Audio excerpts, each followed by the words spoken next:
कहां से प्रारंभ हुआ है हरतालिका? देव ऋषि नारद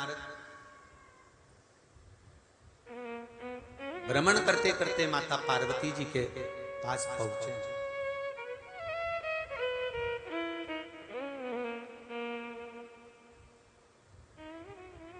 और माता पार्वती जी को देखा देव ऋषि नारद ने। बहुत देर तक एक केंद्रित होकर देव ऋषि नारद देख रहे हैं माता पार्वती जी। जिन माता पार्वती जी के भाग्य का गुणगान देव ऋषि नारद ने कर रखा कि इनको ऐसा पति मिलेगा, नग्न वेशधारी, भस्मी रमाने वाला, जटाजूट बांधने वाला, मृग चर्म पहनने वाला।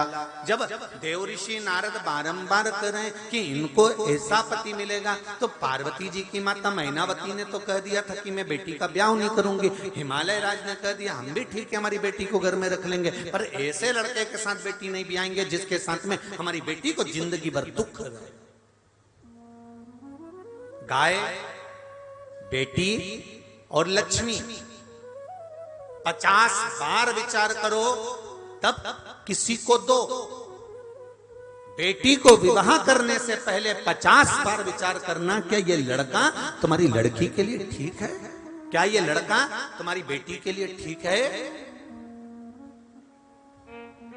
जनक जी महाराज ने माता जानकी का स्वयंवर रखा था, माता सीता का स्वयंवर। और जनक जी ने जो माता सीता का स्वयंवर रखा, उस स्वयंवर का ये कलाकारों ने, ये फिल्म बनाने वाले ये कलाकारों ने उस स्वयंवर का इतना हंसी मजाक बना दिया, इतना हंसी मजाक बना दिया कि वहां हीरो हीरोइन के स्वयंवर होने लगे थे। आपने देखा होगा टीवी पर।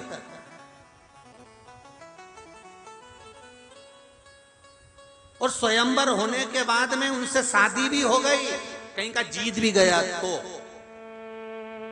और 1.5 महीने के बाद तलाक भी हो गया। अब देखिए जरा, जब तुमने जानकी जी से इसकी होड़ करी है, जब तुमने राम जी से इसकी होड़ करी है, जब तुमने इसकी होड़ माता जानकी और राघव जी से करी है, मेरे राम जी से करी है, तो सीता राम जी ने इतना दुख माता जानकी को आया तो भी वो राम से दूर नहीं हुई। इतना दुख राम जी से आया पर राम जी सीता से दुख दूर नहीं हुए। एक जानकी जी को खोजने के लिए रावण का संहार कर दिया। अगर तुमने स्वयंवर रखा था सीता जी को देखकर, अगर तुमने स्वयंवर रखा था जानकी जी को देखकर, ये फिल्म के कलाकारों ने, जो हीरो हीरोइन ने टीवी पर खूब प्रपंचा मचाया स्वयंवर का, अगर स्वयंवर रचा था तो फिर निभाती ना जी। क्यों नहीं निभाया? 1.5 महीने में तलाक लेके फिर घर में बैठ गए। अब अगला स्वयंवर रचाने की तैयारी करने लगे। क्यों रचाया? सनातन धर्म की हंसी उड़ाने की आदत पड़ गई है लोगों को आदत है सनातन धर्म की हंसी। और ये मौका, सनातन धर्म की हंसी उड़ाने का मौका किसी दूसरे ने नहीं दिया है। हम किसी को आक्षेप ना लगाएं, हम किसी को उंगली ना उठाएं। हम किसी के ऊपर एक उंगली भी उठाते हैं तो ये 3 उंगली हमारी ओर जाती है कि ये सनातन धर्म पर उंगली उठाने का मौका किसी दूसरे ने नहीं दिया। ये 3 उंगली हमारी ओर जा रही है, मतलब सनातन धर्म पर उंगली उठाने का मौका हमने दिया। नहीं तो किसी की सामर्थ्यता है भला की सनातन धर्म पर कोई उंगली उठा दे।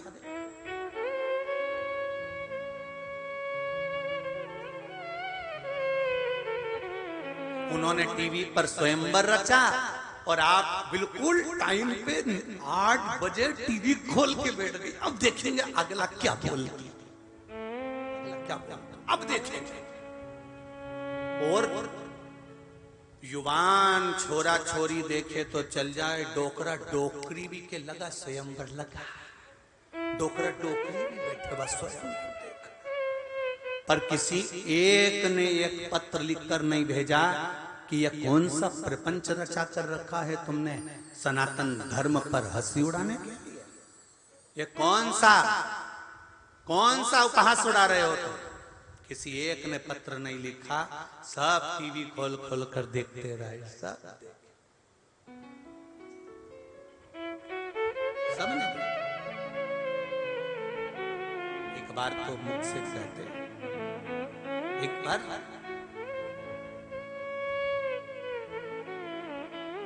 तीन को देने से पहले 50 बार विचार करना। एक बेटी को देने से पहले, दूसरा गौ माता को देने से पहले, तीसरा लक्ष्मी धन पैसा देने से पहले 50 बार विचार करना कि किसको दे रहे हो। बेटी ब्याहने से पहले ये विचार करिए क्या बेटी सही जगह पर जा रही है। राजा जनक जी ने जानकी जी का स्वयंवर क्यों रखा था? जब जानकी जी की उम्र मात्र 5 वर्ष की थी, तब जनक जी ने कहा था जानकी जाकर सैनिकों से कहकर आओ, आज मैं धनुष की पूजन करने आ रहा हूं, तो धनुष के नीचे लीप दें। जानकी जी कहने गई तो द्वारपालों ने कहा माता जी हमने धनुष के नीचे का भाग आसपास का लीप दिया, पर वो धनुष हमसे नहीं उठता है, इसलिए हमने गाय के गोबर से उसके नीचे नहीं लीपा है। जानकी जी बोली इतना छोटा सा धनुष तुमसे नहीं उठता, चलो मैं उठा देती हूँ। और जानकी जी गई, उन्होंने हाथ में गोबर लिया, उल्टे हाथ से धनुष को उठाया, गोबर को लीप कर 5 वर्ष की जानकी मैया गोबर से लीप कर धनुष को रखकर आ गई। जनक जी जब पूजन करने आए तो उन्होंने देखा कि आज पहली बार धनुष के नीचे का भाग लीपा है। ये किसने लीपा?